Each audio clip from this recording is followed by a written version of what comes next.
하나님의 말씀 마태복음 5장입니다. 31절과 32절에 있는 말씀입니다. 우리 같이 한 목소리로 읽겠습니다.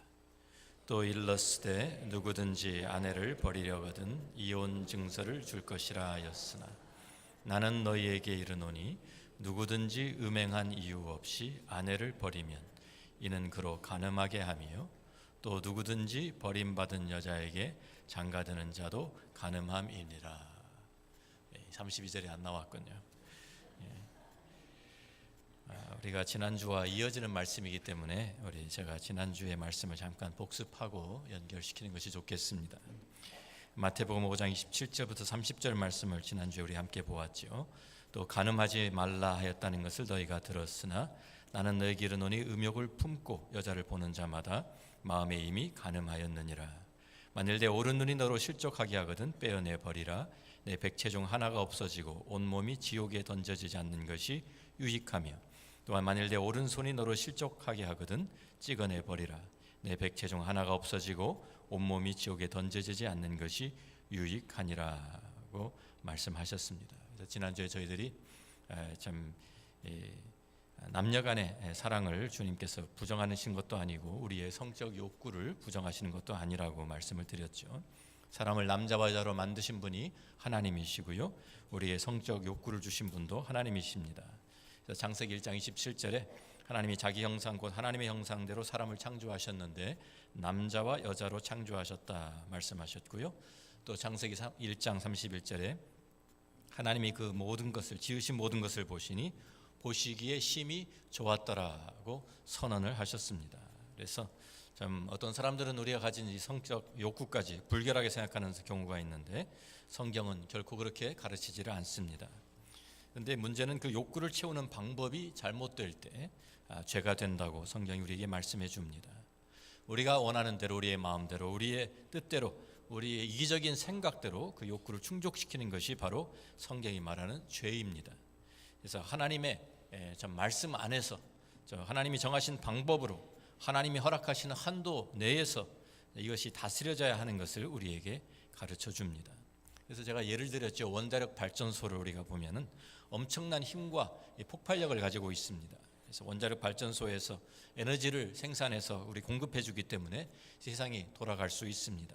공장이 돌아가고요. 우리가 참 수많은 사람들이 이 불을 전기불을 켜고 또 우리 인터넷을 할 수 있고 이 모든 것을 다 할 수 있게 되어 있습니다. 그런데 이 원자력이 다스려지지 않고 컨트롤이 되지 않으면 주위의 모든 것을 다 파괴시켜 버릴 수 있습니다. 엄청난 에너지를 갖고 있기 때문에 그래서 우리가 조심해서 다뤄야 하는 것이고 컨트롤해야 되는 것입니다. 우리가 가진 욕구도 마찬가지입니다. 성욕도 하나님께서 결혼이라는 또 가정이라는 이 테두리 안에서 안정장치 안에서 이것이 충족되도록 허락하셨는데 이것을 벗어나게 되면 그 사람과 가정과 사회가 파괴되고 맙니다. 그 말씀에 이어서 우리 오늘 말씀이 나오는 것입니다. 또 일렀으되 누구든지 아내를 버리려거든 이혼 증서를 줄 것이라 하였으나 나는 너에게 이르노니 누구든지 음행한 이유 없이 아내를 버리면 이는 그로 간음하게 하며 또 누구든지 버림받은 여자에게 장가드는 자도 간음함이니라. 간음과 이혼이 밀접하게 연결이 되어 있기 때문에 간음에 이어서 이혼의 문제를 주님이 다루고 계십니다. 우리 결혼이라는 이 제도, 이 가정은 하나님께서 세우신 가장 기본적인 사회의 단위입니다. 그래서 이 결혼과 또 가정이 건강해야 또 튼튼해야 사회도 건강해지고 튼튼해질 수 있습니다. 그런데 결혼과 가정이 파괴되면 이 사회도 함께 파괴되고 마는 것입니다. 그런데 결혼과 이 가정이라는 제도가 파괴된 것이 바로 이혼입니다. 우리 통계에 의한 현재 이혼율을 우리가 살펴보면 미국에서 첫 번째 결혼이 처음 결혼한 두 사람이 만나 결혼했는데 그 결혼이 이혼으로 끝날 확률이 41%, 어떤 사람들은 45%까지도 봅니다. 근데 두 번째 결혼, 이제 한번 이혼하고 다시 결혼해서 재혼을 한 사람들이 이혼하는 확률은 더 높습니다. 60%나 됩니다. 두 번 결혼하고 이혼했다가 세 번째 결혼한 사람들 이혼율은 73%입니다.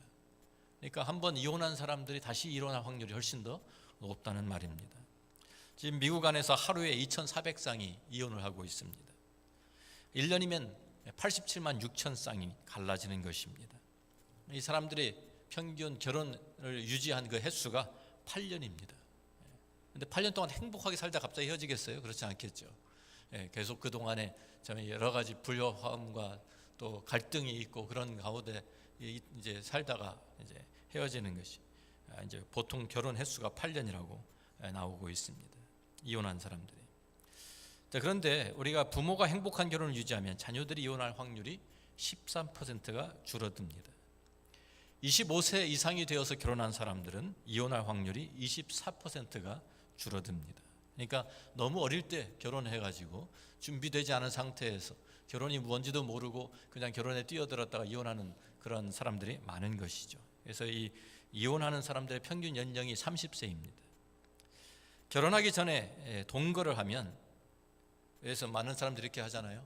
결혼하기 전에 우리 그냥 살아보고 서로 만나보고 그리고 서로 좋으면 결혼하자. 그런데 동거한 사람들이, 결혼하기 전에 동거한 사람들이 이혼할 확률은 40%가 증가를 합니다.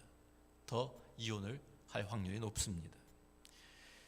이러한 그 이혼 때문에 사회적인 문제가 많이 일어납니다.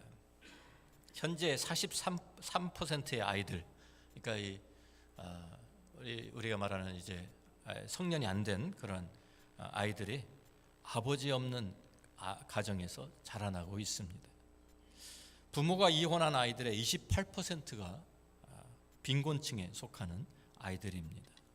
그러니까 이혼을 하면 가정이 파괴되니까 거기에 가장 피해를 많이 보는 사람들이 바로 자녀들, 아이들입니다. 그래서 이 이혼한 부모의 자녀들이 학교에서 드롭아웃하는, 학업을 포기하는 그런 확률이 높아지고요. 또 그 아이들이 마약에 손을 대고 또 범죄에 손을 대는 그래서 범죄율이 올라가는 이러한 것이 우리가 통계적으로 나와 있습니다. 또 티네이지 프레그넌시도 10대 임신도 높아집니다. 그러기 때문에 낙태율도 올라가고요. 미혼모가 많이 생깁니다. 그것이 다 사회적인 문제가 되는 것입니다. 그래서 어릴 때 또 아이를 낳으니까 이것이 또 반복이 돼가지고 악순환이 계속됩니다. 한국의 이혼율은 제가 정확하게 모르겠습니다만 한국의 이혼율도 미국과 그렇게 크게 다르지 않다고 제가 알고 있습니다. 하여튼 아시아에서는 제일 높습니다. 1년에 11만 건 이상이 이혼이 지금 이루어지고 있고요.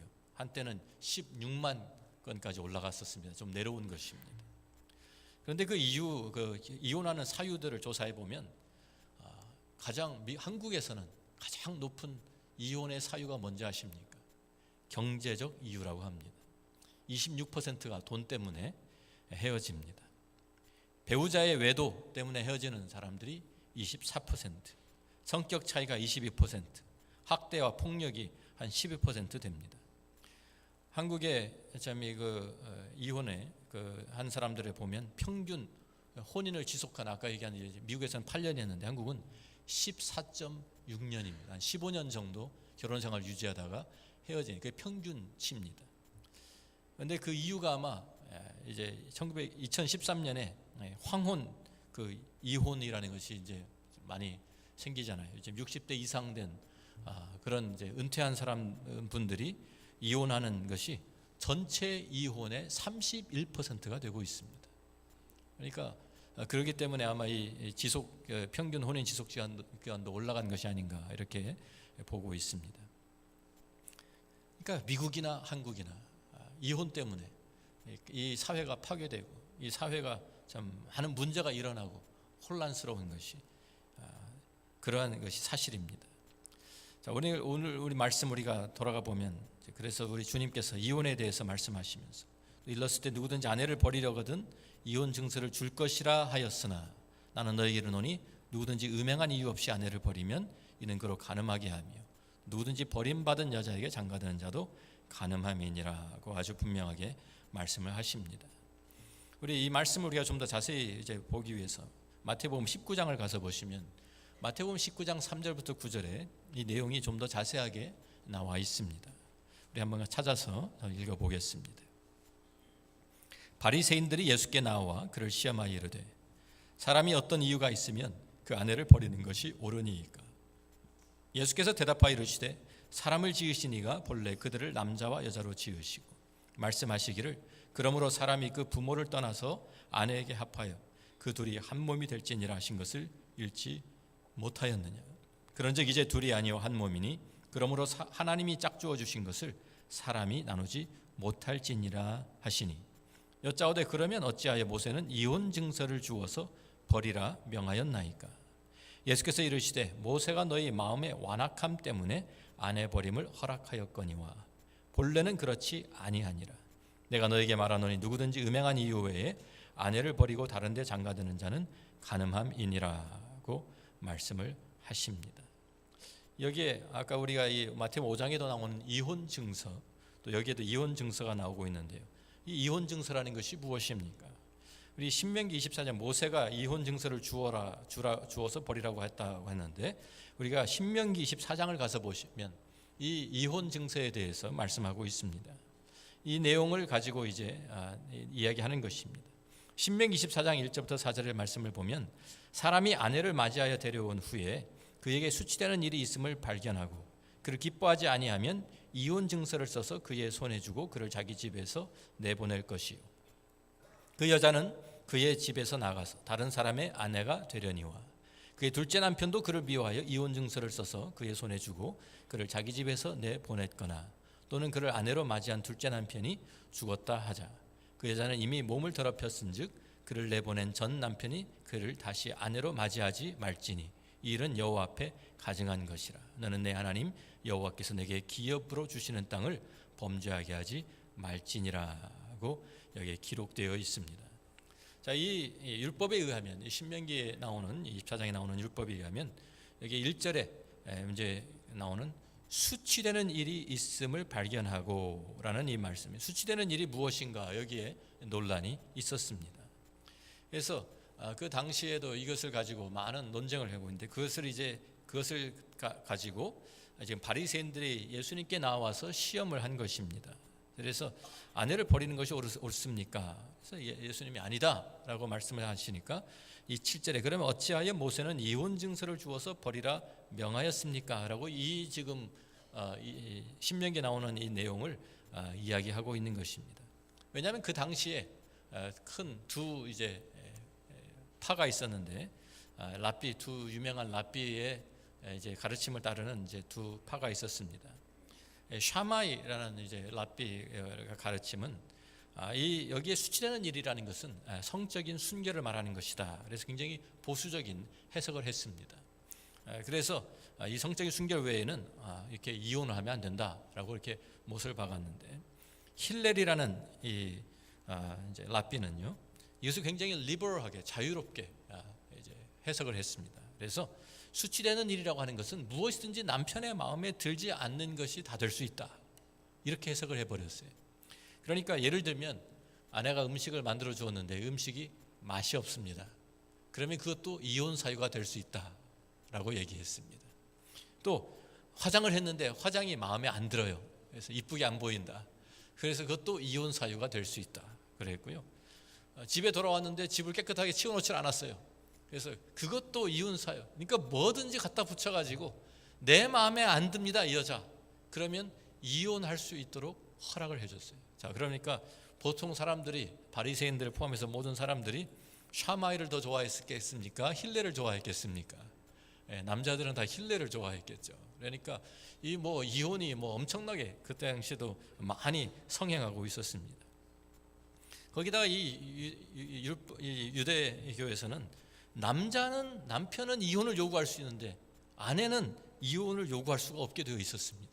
그러니까 남편은 자기 원하는 대로 다 하고 무슨 짓을 해도 아내가 이혼을 요구할 수가 없는데 남편은 조그마한 트집 잡아서도 아내를 내쫓고 이혼할 수 있게 되어 있으니까 완전히 남자들만 위해서 이제 이렇게 한 것이죠. 자, 그래서 이 신명 24장도 그러한 참 이 배경 가운데에서 그 문제를 가지고 끄집어내고 그러한 것 가운데서 참 예수님을 한 코너로 몰아가지고 예수님의 어떻게 보면은 이제 인기를 떨어뜨리려고 하는 이러한 이제 내용이었던 것 같습니다.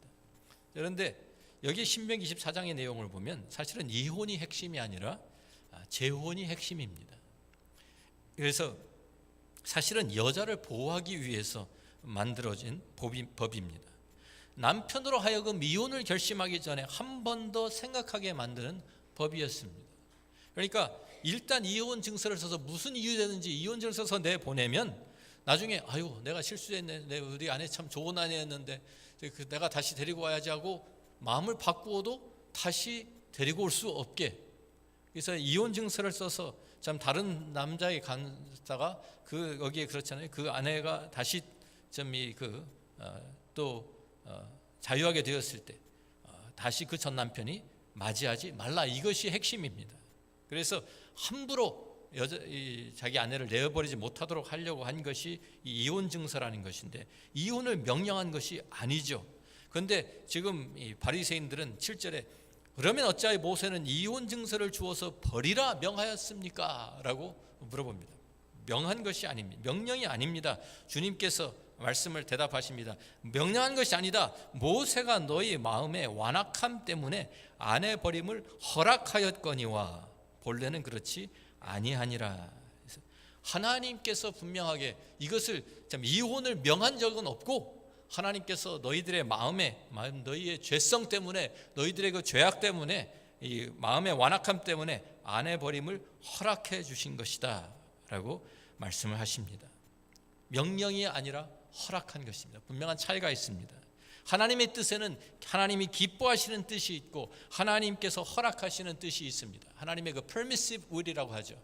그러니까 예를 들면 하나님께서 우리를 지으실 때 하나님께서 자유의지를 주셨어요. 그래서 우리를 사람 만드시 로봇으로 만들지 않고 하나님께서 우리가 참 판단하고 우리가 결정해서 자유의지로 우리가 무엇을 할 수 있도록 우리를 하나님의 형상대로 이렇게 지어 주셨습니다. 거기에는 하나님의 뜻을 거역하는 것까지 포함해서 할 수 있게 우리를 만들어 주신 것입니다. 그래서 하나님께서 분명히 참 아담과 하와를 만드시고 그들에게 명령하시죠. 내가 모든 나무는 다 실과는 먹을 수 있지만 이 선악을 알게 하는 나무의 실과는 먹지 말라. 하나님 분명히 말씀하셨습니다. 하나님께서 그 기뻐하시는 것이 아닙니다. 하나님의 명령이. 그런데 사람들이 먹었습니까? 안 먹었습니까? 먹었습니다. 그런데 하나님께서 그것을 무슨 장치를 해놔가지고 그것을 따먹지 못하게 해놓지는 않으신 것이죠. 그것이 일종의 permissive will입니다. 하나님의 통치 안에서 이루어졌기 때문에 하나님이 허락하셨으니까 어떤 허락의 한도라고 우리가 볼 수 있는 것이지만, 하나님이 원하시고 하나님이 기뻐하신 것은 절대로 아닙니다. 가인과 아벨도 가인이 아벨을 들로 나가서 때려 죽였습니다. 그러니까 살인을 한 것이죠. 그런데 하나님께서 그것을 막을 장치를 만들어내서 못하게 하신 것이 아닙니다. 그 악 가운데 사로잡혀서 그가 미움에 사로잡혀서 자기의 동생을 죽여서 피를 흘렸습니다. 하나님이 원하신 것입니까? 아닙니다. 그렇지만 하나님의 그 통치 아래서 이루어진 것이기 때문에 그것을 우리가 하나님의 permissive will이라고 허락하신 것이라고 우리 보는 것입니다. 노예 제도도 마찬가지고요.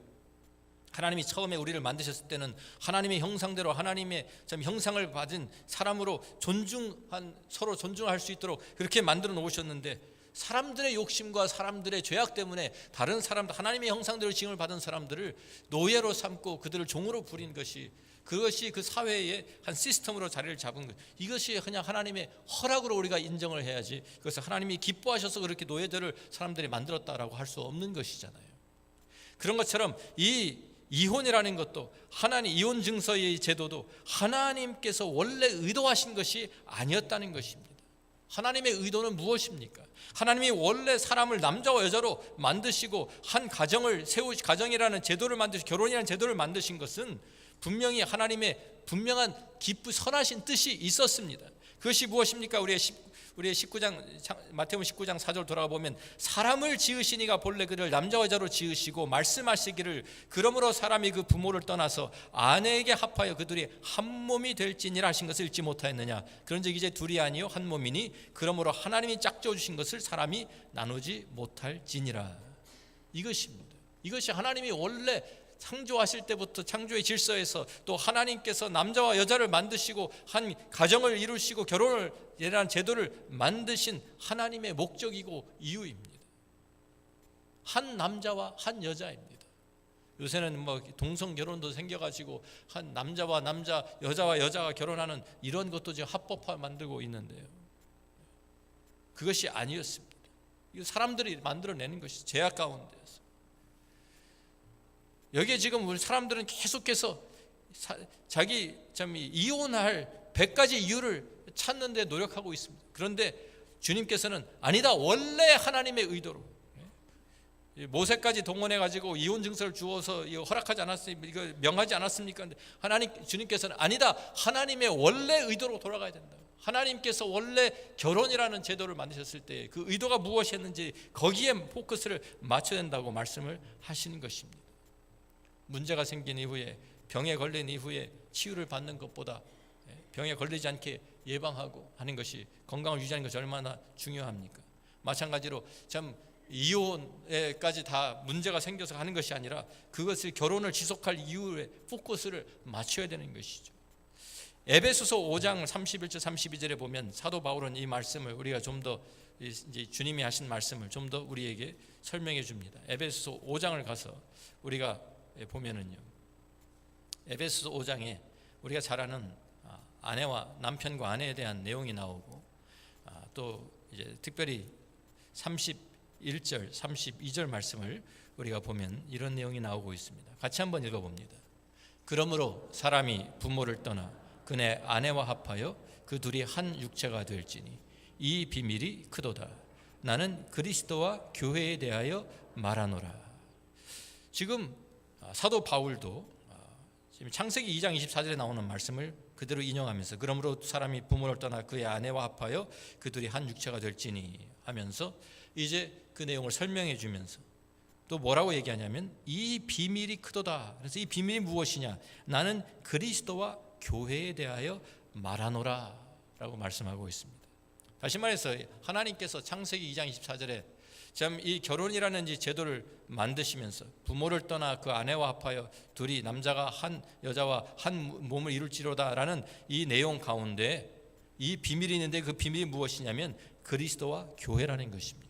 다시 말하면 하나님께서 처음부터, 하나님께 창조하실 때부터 하나님의 마음속에, 하나님의 계획 속에 들어와 있었던 것은 그리스도와 교회였다는 것입니다. 하나님께서 남자와 여자를 창조하신 것도 그리스도와 교회를 생각하시면서 창조하셨다는 것입니다. 하나님의 그 계획 가운데에서 그 모든 그 모델이, 우리 결혼의 그 모델이 그리스도와 교회였다는 것입니다. 우리는 거꾸로 생각할 때가 많죠. 우리가 참 이 에베소서 5장에서 사도 바울이 아내와 남편과 아내의 이 관계를 통해서 교회와 그리스도와 이 교회의 관계를 설명하고 있구나, 이렇게 우리가 생각하는데, 그것이 아니라 하나님의 마음에는 먼저 그리스도와 교회가 있었고, 그 교회와 그리스도와 교회를 대표하고 그것을 보여주기 위해서 결혼이라는 제도가 생겨났다, 그 말입니다. 교회와 그리스도가 이제 하나님의 그 모델이었다고 하면, 우리는 다시 말해서 우리의 결혼 생활을 통해서 예수 그리스도와 교회의 관계를 우리 결혼 생활을 통해서 나타내야 된다, 그 말입니다. 예수님께서, 그리스도께서 교회를 위해서 무엇을 하셨습니까? 자기의 모든 것을 내어주셨어요. 그래서 우리 에베소 5장에 보면 남편들 아내 사랑하길 그리스도께서 교회를 사랑하시고 교회를 위하여 자신을 주심같이 하라. 완전히 자기의 모든 것을 다 내어서 희생하고 사랑하고 자기 십자가에 피를 흘리신 것이 바로 주님이 교회를 향해서 사랑하신 그 사랑의 내용입니다. 또 아내는 뭐라고 합니까? 이 교회가, 이 남편이 아내의 머리 되면 그리스도께서 교회의 머리 된 것 같으니 그가 바로 몸의 구주시니라 그러시면서, 교회가 그리스도에게 하듯 아내들도 범사에 자기 남편에게 복종할지니라. 교회가 머리가 되시는 예수 그리스도께 그 말씀에 순종하고 복종하는 것처럼 아내들이 남편에게 이렇게 복종하면서 사는 것이 바로 결혼의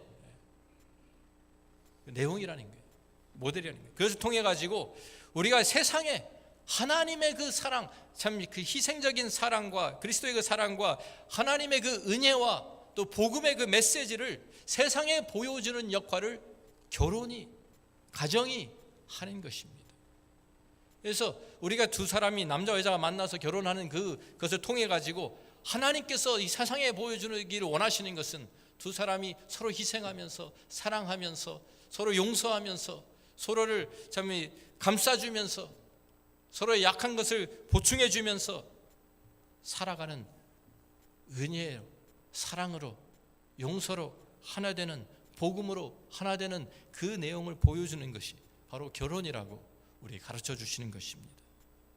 또한 이것은 그리스도와 교회라는 이것은, 이 결혼이라는 것은 하나님과 하나님의 백성 사이의 그 언약을 우리에게 보여주는 내용이기 때문에, 그래서 주님 하나님께서는 이것을 절대로 이것을 무효할 수 없는 것이죠. 하나님께서 이 그리스도께서 완전히 자기를 희생해서 구원하신 그 교회를 내버릴 수 있겠습니까? 그럴 수 없습니다. 교회가 자기를 완전히 모든 것을 다 피를 주고 사신 그 주님을 부인할 수 있겠습니까? 그럴 수 없습니다. 그것처럼 그러한 결혼이라는 것은 바로 그러한 그 언약의 상징이다라는 것을 우리에게 말씀하고 계시는 것입니다. 그래서 말라기 2장 16절에 보면 하나님이 이렇게 말씀하시죠. 이스라엘의 하나님 여호와가 이르노니 나는 이혼하는 것과 옷으로 학대를 가리는 자를 미워하노라. 만군의 여호와의 말이니라. 그러므로 너희 심령을 삼가 지켜 거짓을 행하지 말지니라. 우리 이 말씀들 다 찾아보면 성경적으로 이혼이라는 것은요, 더 이상 우리에게 옵션이 아닙니다. 이미 우리들이 참 이혼이 많이 퍼져 있기 때문에 이혼을 경험하신 분도 계실지 모르겠습니다. 또 어떤 분들은 또 그 주위의 가족들 가운데 이혼하신 분들이 있을지도 모르겠습니다. 마음이 많이 아프고 참 그것을 우리들이 어떻게 참 대처해야 될지, 거기에서 나오는 모든 많은 아픔들인데 그것을 우리가 옆에서 참 다듬어주고 도와주고 참 우리들이 그들 감싸 안아 주어야 되겠지만, 또 그들이 그것 때문에 이제는 나는 이제 아무 용서받을 수 없는 그런 건 아니잖아요. 그리스도의 보혈로 정결하게 다시 좀 씻음을 받고 주님 앞에 다시 설 수 있습니다. 그렇지만 이 지금 결혼하고 결혼 생활 유지하고 있는 모든 분들에게 주님 말씀하시는 것은 분명합니다. 이혼이라는 것은 더 이상 옵션이 아닙니다. 이혼이라는 것은요, 우리 생각에도 들어가 있으면 안 됩니다. 말로도 빈말이라도 이혼하자는 말 하면 안 되는 것입니다. 제가 제 친구 목사님이 한 분이 시카고에 있는데 이세교회를 담당하고 있습니다. 그런데 몇 년 전에 벌써 10년 가까이 되나요? 저보고 자기 결혼 이제 기념일이 다가오는데 20주년 결혼 기념일인데 저보고 와서 자기 결혼 서약을 다시 자기가 재서약을 하고 싶은데 나보고 주례를 해달래요. 그래서 제가 주일을 언제 할까 그랬더니 교인들 앞에서 하는 게 좋겠다고 그래서 주일날 예배 가서 제가 드리고, 그 교회 가서 그 교회 교인들 앞에서 2세들이 이제 우리 청년들이죠. 그 목사님과 사모님 앞으로 불러내서 거기서 결혼 서약을 다시 하게 했습니다. 20주년 기념으로. 그래서 본인이 원해서 한 것이죠. 하면서 참 이것도 굉장히 미국 분들은 많이 합니다. 근데 참 좋은 참 모델이 되겠다 그런 생각을 한 적이 있습니다. 제가 결혼을 할 때마다 결혼식을 거행할 때마다 제가 가끔 해주는 이야기가 있습니다. 신랑 신부가 어떤 때는 무슨 결혼 설교 무엇을 들었는지도 잘 기억을 못하기 때문에 나중에 저도 결혼식 할 때 저희 주례하신 목사님이 설교를 분명히 한 25분 이상 하셨는데 기억이 하나도 안 나더라고요. 결혼식 끝나고 나니까 무슨 말씀하셨는지. 그래서 제가 좀 기억에 남는 이야기를 해주는 것이 차라리 도움이 되겠다 생각이 돼서 가끔 이런 이야기를 합니다. 한 어린 소녀가 희귀한 병을 앓게 되었는데요. 그 소녀의 오빠도 똑같은 병을 앓았습니다. 그러다가 회복이 되었어요. 그 오빠가 먼저. 그래서 이제 그 오빠는 면역성을 가지고 있기 때문에 의사들이 생각해 보니까 이 오빠의 피를 이 동생에게 수혈을 하면 이제 이 병에서 회복될 수 있겠다라는 것이 이제 진단이 되어서 또 마침 같은 혈액형이고, 그래서 둘 다 어린 나이가 이제 어린 아이들이니까 의사 선생님이 이 어린 오빠에게 설명을 해주고 또 이제 동의를 구합니다. 애야, 내 피를 내 동생에게 주면 내 동생을 살릴 수 있어. 내 동생을 위해서 너 그렇게 할 수 있겠니? 그러니까 이 아이가, 오빠가 성큼 대답을 못하고 좀 이렇게 주저하고 좀 그러다가 머뭇거리다가 결심을 한 듯이 아주 말을 합니다. 선생님, 제 동생 살릴 수 있다면 제가 그렇게 하겠습니다.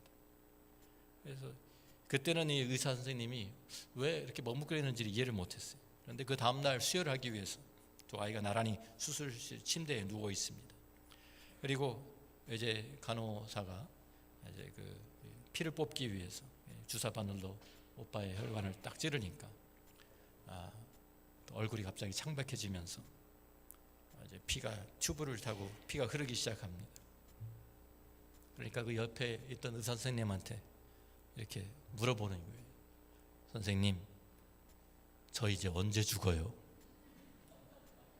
그러니까 수혈하는 건데 수혈이 뭔지 모르니까 피를 주면 자기 피를 다 뽑아서 다 주면 자기는 피가 없어서 죽는 줄 알고 있었던 거예요. 그때야 이 선생님이 이 아이가 이렇게 그때 왜 어제 성큼 대답을 받지 못하고 머뭇거렸는가를 알게 되었어요. 아이가 자기는 그 순간, 짧은 순간이지만 동생을 살리기 위해서 내 목숨 내놓겠다라고 결단한 것입니다. 얼마나 고귀한 결단입니까? 바로 그것이 예수님의 사랑이죠. 예수님께서 자기를 희생하시면서 십자가에서 자기의 피를 다 쏟으시면서 우리를 살리시기 위해서 우리에게 내어주신 것입니다. 그래서 요한일서 3장 16절 우리가 잘 알지 않습니까? 그가 우리를 위하여 목숨을 버리셨으니 우리가 이로 사랑을 알고 우리도 형제들을 위하여 목숨을 버리는 것이 마땅하니라. 제가 이 이야기를 우리 신랑 신부에게 해주고, 그리고 제가 물어봅니다. 신랑에게 물어보고 신부에게 물어봅니다. 너 아내를 위해서 목숨 내놓을 수 있어? 아내에게도 남편을 위해서 목숨 내놓을 수 있어? 그 정도는 돼야, 목숨은 내놓을 정도는 돼야 크리스천의 결혼이 세상에 보여줄 수 있는 거예요. 이 사랑에 의해서 시작이 되어야 되고 이 사랑에 의해서 지속이 되어야 되는 것이 크리스천의 결혼입니다. 우리의 사랑이 아니라 예수 그리스도의 그 희생적인 사랑을 통해서 우리 결혼 생활이 이루어지는 것입니다. 우리끼리만 하면 계속 싸우겠죠. 서로 성격 때문에 다투겠죠. 서로 뭐 이것저것 트집 잡으면서 서로 아주 자기 이기적인 그러한 결혼 생활을 하려고 하겠죠. 희생하는 것입니다. 내어주는 것입니다. 내 목숨까지 내어주는 것입니다. 그리고 그 사랑을 가지고 언약을 세우는 것입니다. 그것이 결혼입니다. 서로에게 사랑의 언약을 함께 세우면서 하나님 앞에 그 언약, 그 서약을 하는 것입니다. 여러분들, 결혼하신 분들 결혼 서약 기억하세요? 기억나십니까? 뭐라고 서약하셨습니까? 기억나세요? 제가 다시 기억을 상기시켜 드릴까요? 옆에 아내분이 계시면, 남편분이 계시면, 그 옆자리에 계시면 손을 좀 잡아보십시오. 잡아보시고 오늘 이 제 서약을 하는 것도, 서약을 갱신하는 것도 좋을 것이라고 생각이 됩니다. 옆에 계시면 손을 잡고 이렇게 따라해 보십시오. 하나님 앞과 이 모든 증인들 앞에서 나는 그대를 나의 남편 혹은 아내로 맞아 우리의 생명이 다하는 날까지, 기쁠 때나 슬플 때나, 건강할 때나 약할 때나, 부유할 때나 가난할 때나 항상 그대를 사랑하고 존중하며 성실한 남편, 아내가 되기를 서약합니다. 그렇게 서약하셨죠? 아멘입니까? 그렇게 분명히 하셨습니다. 그래서 결혼하셨습니다. 거기에 보면 뭐라고 했어요? 우리의 생명이 다하는 날까지. 결혼은요, 평생 가는 것입니다. 10년 살아보고 아우 안 되겠다, 아닙니다. 20년 살아보고 이제 여태까지 견뎠으면 됐지, 더 이상 못 견디겠다가 아닙니다. 우리의 생명이 닿는 날까지 우리가 서로 약속한 것만이 아니라 하나님 앞에서 약속을 했습니다. 하나님과 언약을 맺은 것입니다. 그것이 결혼입니다. 또 뭐라고 했습니까? 기쁠 때나 슬플 때나, 모든 일이 잘 풀릴 때만이에요? 아닙니다. 슬픈 일을 당해도 함께 견디어 나겠다는 것입니다. 건강할 때나 약할 때나, 남편이나 아내가 병이 들었다고 버려요? 그럴 수 없잖아요. 그것이 아닙니다. 부유할 때나 가난할 때나, 아까 우리가 한국의 이혼율의 첫 번째 이혼 사유가 경제적인 이유로, 돈 때문에 서로 갈라지고 헤어지고, 어떻게 이럴 수가 있습니까? 우리의 생명이 닿는 날까지, 기쁠 때나 슬플 때나, 건강할 때나 약할 때나, 부유할 때나 가난할 때나 항상 서로 사랑하고 존중하면서 서로를 세워가는 것이 결혼입니다. 그것이 부부입니다. 그것이 바로 그리스도와 교회의 모습입니다. 그 모습을 세상에 보여주라고 우리에게 결혼 제도가 있는 것입니다. 그리스도의 사랑, 희생적인 사랑, 그 순종, 이것이 우리의 결혼을 통해서 세상에 보여지고 알려지고, 바로 이것이 복음입니다. 우리 가정이 세상에 복음이 되어야 되고, 우리 가정이 세상에 그리스도의 하나님의 사랑의 모습, 하나님의 사랑의 은혜의 모습을 나타내는 것입니다. 더 이상 이혼, 옵션이 아닙니다. 죽을 때까지, 생명이 닿는 날까지 이 언약 붙들고 서로를 세워주고, 상대방이 나를 위해서 있는 것이 아니라 내가 그에게 내 모든 것을 다 내어주면서 살아가는 것, 그 결혼 하나님이 기뻐하시는 결혼이 될 줄로 믿습니다. 그 가정 통해서 하나님이 놀랍게 역사하실 줄로 믿습니다. 그 가정의 자녀들을 통해서 하나님께서 참 이 세상을 변화시키고 새롭게 하실 줄로 믿습니다. 우리 하나님 앞에 서약한 것 지키면서 우리의 생명이 닿는 날까지 서로를 사랑하고 존중하며 세워주며 나아가는 우리 모두가 되기를 주의 이름으로 축원합니다. 기도하겠습니다.